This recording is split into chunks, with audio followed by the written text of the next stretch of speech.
casa es un lugar de oración. Somos CENTI, Centro Internacional de Teoterapia Integral. Una cordial bienvenida para todos ustedes que se están conectando en estos momentos. Es mi anhelo y oración que sigan disfrutando de cada una de las bendiciones que Dios derrama en sus vidas y los prospere en todo lo que hagan y emprendan. En el transcurso de nuestra vida tenemos experiencias como hijos de Dios que nos pueden llevar a honrarlo o por el contrario a deshonrarlo. A menudo terminamos en grandes problemas que traen mucha dificultad para los que nos rodean por no obedecer y no hacer lo que Dios nos dice que hagamos. Muchos estudiosos de la Biblia creen que Jacob cometió un gran error al detenerse en Siquén y no ir directamente a Betel. Los trágicos acontecimientos que vivimos que pudimos ver en el programa pasado, fueron el resultado de la vida de un hombre que aún vivía confiado en su propia lógica, en sus propios recursos. Había experimentado un golpe y una caída de su orgullo, pero aún no se apreciaba una fe evidente en Dios.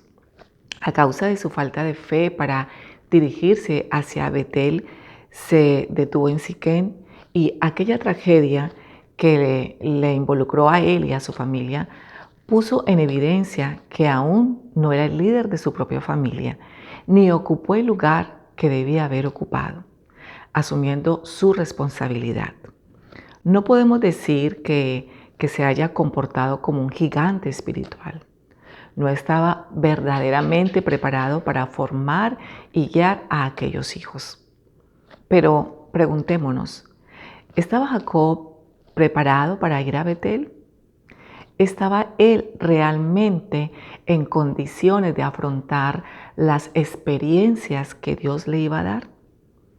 Tal vez aún debía aprender a dejarse guiar por Dios y a obedecerle. No tenía la fe para llegar hasta Betel, pero después de estos eventos trágicos, Jacob comenzó a ver la mano de Dios sobre su vida y tomó la decisión que probablemente debería haber tomado antes. Revela que en la familia estaba sucediendo algo que ciertamente era trágico. Hay eventos en este capítulo para resaltar. Jacob regresa a Betel, Raquel, su esposa, muere en Belén e Isaac, su padre, muere en Hebrón. Es por esto que yo quiero que vayamos a Génesis en el capítulo 35 y podamos leer lo que dice la palabra de Dios en estos primeros versículos, del versículo 1 al 2. Dijo Dios a Jacob: levántate y sube a Betel y quédate allí, y haz allí un altar al Dios que te apareció cuando huías de tu hermano Esaú.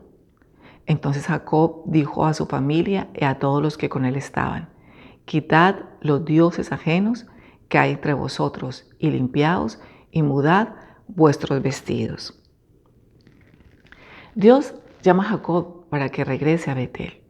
Después de su experiencia trágica en Siquén, está dispuesto a ir. Aún después de Peniel, no tenía la fe necesaria para seguir antes de aquella experiencia. Podemos observar que empieza a tomar la dirección como debía de haberlo hecho con su familia. Les manda en primer lugar que quiten los dioses ajenos o los dioses extraños que se encontraban en su poder. Resulta impactante que les hubiera tenido que pedir semejante cosa. Recordemos que cuando Jacob había huido de la casa de Labán con Raquel y Lea, Raquel había robado los ídolos familiares. Aparentemente había viajado en el camello sentada sobre los ídolos, colocados en la parte trasera sobre el resto del equipaje. En aquellos días Jacob ignoraba lo del robo y cuando Labán les alcanzó en su huida, había negado con sinceridad que tales objetos no se encontraban entre ellos, Quizás fue una de las pocas veces en que le dijo la verdad a Labán. Más adelante, cuando los ídolos fueron descubiertos, hubiéramos esperado que, teniendo en cuenta su conocimiento de Dios y su relación con Él, Jacob se habría librado de ellos. Recordemos que ya había tenido un encuentro con Dios en Betel, pero él no había hecho tal cosa. Y en consecuencia es posible que su familia hubiese estado adorando a aquellos ídolos. Pero al fin vemos que por primera vez Jacob asumió el liderazgo espiritual y ordenó que apartasen de sus pertenencias todo objeto de idolatría que erróneamente habían acumulado. Esta situación en esta familia nos lleva a hacer algunas reflexiones espirituales. Podríamos decir que cuando una persona confía su vida a Dios, lo primero que debería hacer es desprenderse de todo aquello que resulte incompatible en su relación con Dios. No es posible, o mejor aún, no debería hacerlo, que durante la semana esa persona viva su propia vida de cualquier manera y al llegar el día que va a su reunión a congregarse, recuerde que es un cristiano. Esta sería una actitud hipócrita y desgraciadamente bastante frecuente. Por otra parte, cuando hablamos de ídolos, no deberíamos de pensar solamente en estatuas, en imágenes, en cuadros o reliquias, sino en todo aquello en la vida de que un creyente puede tener. Por ejemplo, puede ser el dinero, el éxito, una carrera o cualquier otra cosa o fuente de atracción que ocupe el primer lugar en la vida de esa persona. Vida que según las Sagradas Escrituras deben pertenecer a Dios. En otras palabras, si para un cristiano Dios debe ocupar el primer lugar, el lugar prioritario, todo aquello que usurpa esa posición se convierte en un ídolo y como tal debe ser eliminado. De otra manera, la vida espiritual y la relación con Dios registrarán interferencias que repercutirán en su vida. Sin embargo, es reconfortante pensar que en esta ardua tarea el creyente no está solo. La Biblia misma afirma que tiene la ayuda del Espíritu Santo que mora en él. En el caso de Jacob, vemos que comprendió realmente la situación y se propuso remediarla. En segundo lugar, Jacob ordenó a los suyos purificarse. Para el creyente esto implica la confesión de pecados. El creyente debe tomar en serio el problema del pecado en su vida y enfrentarlo. Por más que sepamos que somos hijos de Dios, también somos humanos, débiles e imperfectos. De ahí nace nuestra necesidad de limpieza y purificación, que solo podemos obtener confesando a Dios nuestros pecados. Dios perdona, pero si no hay confesión, ¿cómo podrá hacerlo? Y es bueno que recordemos lo que dice la primera carta del apóstol Juan en el capítulo 1, el versículo 9, cuando dice: si confesamos nuestros pecados, Él es fiel y justo para perdonar los pecados y para limpiarnos de toda maldad. En tercer lugar, Jacob expresó: mudaos los vestidos. En otras palabras, que lo que le quiso decir era que se liberaran de las vestiduras viejas. En la Biblia, las ropas, las vestiduras constituyen la imagen simbólica de las costumbres humanas, del modo de vivir y de pensar. Por ejemplo, un jinete llevará una ropa adecuada y un futbolista la propia para practicar su deporte. De la misma manera, un cristiano debe vestirse de una forma que refleje quién es, a quién pertenece. En otras palabras, debe vivir de un modo acorde con lo que dice creer. Las personas que le rodean en el trabajo, en la escuela, en la universidad, en el vecindario, deben ver y comprender, de acuerdo con cómo vive y se comporta, que su vida es diferente por los valores que la controlan. Son los valores de Jesucristo expuestos en las Sagradas Escrituras y transformados en vida práctica, encarnados en el individuo para que la sociedad pueda evaluarlos. Esto es importante porque cada uno de nosotros, queramos o no, llevamos o reflejamos algo que nos identifica. Esa imagen que proyectamos dice, expresa a los demás lo que en realidad somos, mucho más claramente que lo que decimos ser. Y recordemos que Jacob llamó a los suyos a desembarazarse de sus viejos hábitos.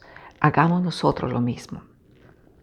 Recordemos también lo que dice la palabra de Dios en Colosenses, en el capítulo 3, en los versículos del 12 al 14. Vestidos pues como escogidos de Dios, santos y amados, de entrañable misericordia, de benignidad, de humildad, de mansedumbre, de paciencia, soportándoos unos a otros y perdonándoos unos a otros, si alguno tuviere queja contra otro. De la manera que Cristo os perdonó, así también hacedlo vosotros. Y sobre todas estas cosas, vestíos de amor, que es el vínculo perfecto.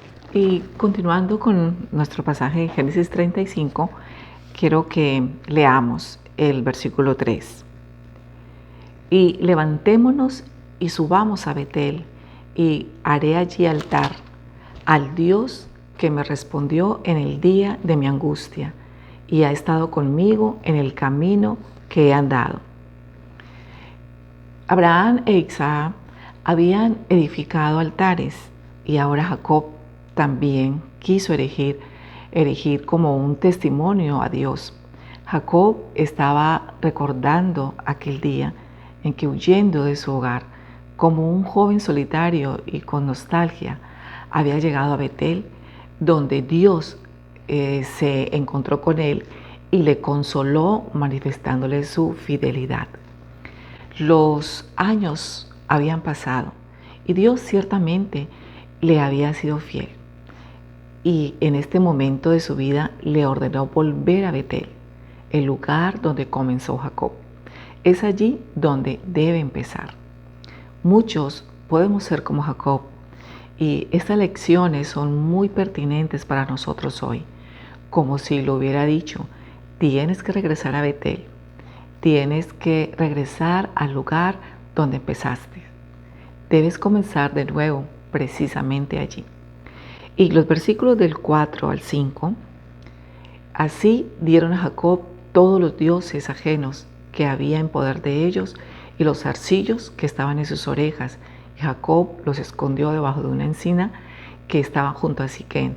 Y salieron, y el terror de Dios estuvo sobre las ciudades que habían en sus alrededores, y no persiguieron a los hijos de Jacob. Jacob asume su papel dando la dirección adecuada a sus hijos. Jacob dejó enterrado en Siquén su vida pasada. Ahora estaba a punto de comenzar una nueva etapa de su vida. Dios intervino para prevenir ataques de pobladores de otras ciudades. Al llegar, Jacob construyó el altar en aquel lugar que los lugareños llamaban Luz. Anteriormente, cuando llegó allí por primera vez, Jacob había llamado, recordemos, al lugar Betel, que significaba casa de Dios. Ahora, en esta ocasión, le puso por nombre El Betel, que significa el Dios de la casa de Dios. Recordando cómo Dios había hablado con él cuando huía de su hermano Esaú. Ello revela que Jacob había experimentado un crecimiento espiritual en su vida. El versículo 8 Añade que una aclaración muy interesante, ya que Débora, nodriza de Rebeca, estaba con Jacob en aquel tiempo. Se supone que Rebeca, madre de Jacob, ya había muerto, aunque el relato bíblico no indica cuándo. Para Jacob debió resultar muy triste no volver a ver a su madre desde que salió de su hogar. Pero mucho más triste debió haber sido para Rebeca no volver a ver a su hijo en vida. Originalmente, y para protegerle de su hermano Esaú, había pensado enviarlo fuera de la casa solo por un tiempo breve. Continuando con los versículos del 9 al versículo 15, nos encontramos lo que dice: Apareció otra vez Dios a Jacob cuando había vuelto de Padán Aram, y le bendijo, y le dijo Dios: tu nombre es Jacob, no se llamará más tu nombre Jacob, sino Israel será tu nombre. Y llamó su nombre Israel. También le dijo Dios: yo soy el Dios omnipotente, crece y multiplícate. Una nación y conjunto de naciones procederán de ti, y reyes saldrán de tus lomos. La tierra que he dado a Abraham y a Isaac, la daré a ti y a tu descendencia. Después de ti daré la tierra. Y se fue de él Dios del lugar de donde había hablado con él. Y Jacob erigió una señal en el lugar donde había hablado con él, una señal de piedra, y derramó sobre ella libación, y echó sobre ella aceite, y llamó Jacob el nombre de aquel lugar. Dios había hablado con él, Betel. Dios se le apareció a Jacob y renovó el pacto que había establecido con Abraham e Isaac. Y por primera vez en la Biblia se habla de libación. En el libro de Levítico se tratan las características de 5 ofrendas, pero no las de una libación, no dándose ninguna instrucción sobre ella, solo se la menciona. Evidentemente se trata de la ofrenda más antigua y tiene un maravilloso significado para el creyente el día de hoy. La libación consiste en derramar vino o aceite sobre las otras ofrendas, que luego se evaporan. El apóstol Pablo les dijo a los filipenses que él quería que así transcurriese su vida, derramada como una libación. Continuando con los versículos 16 al 20, después partieron de Betel y había aún como media legua de tierra para llegar a Efrata, cuando dio a luz Raquel, y hubo trabajo en su parto. Y aconteció, como había trabajo en su parto, que le dijo la partera: no temas, que también tendrás este hijo. Y aconteció que al salírsele el alma, pues murió, llamó su nombre Benoni, mas su padre lo llamó Benjamín. Así murió Raquel y fue sepultada en el camino de Efrata, la cual es Belén. Y levantó Jacob un pilar sobre su sepultura. Esta es la señal de la sepultura de Raquel hasta hoy. Raquel ya había tenido un hijo, José, y este era el segundo. Dentro del hecho triste de la muerte de Raquel hay un bonito detalle. En el momento de su sufrimiento, ella lo llamó Benoni, que significa el hijo de mi tristeza. Pero Jacob, al verlo, dijo que le llamaría Benjamín, es decir, hijo de mi mano derecha. El cariño de Jacob se había hecho evidente hacia los hijos que tuvo con Raquel. Por otra parte, el amor de Jacob por Raquel fue quizás la faceta más bella de su vida durante aquellos años vividos en Padán Aram, donde había sido tan materialista y tan egoísta. Estuvo totalmente dedicado a ella y era capaz de hacer cualquier cosa por ella, como permitirle, recuerden, conservar los ídolos sustraídos a su padre, lo cual no se lo habría permitido a Lea ni a nadie más de la familia. Pero con Raquel había sido indulgente. Le había dado a Jacob su hijo José y ahora había dado a luz a Benjamín. Y el nacimiento de su segundo hijo significó su muerte. Fue un golpe muy duro para Jacob. Jacob amaba a José y a Benjamín y los otros hermanos sentían celos de ellos. No debería haber mostrado tanta parcialidad porque él mismo había sufrido por las preferencias en su propio hogar y conocía bien las consecuencias de ello. Habiendo perdido a su amada Raquel, le quedaba Benjamín.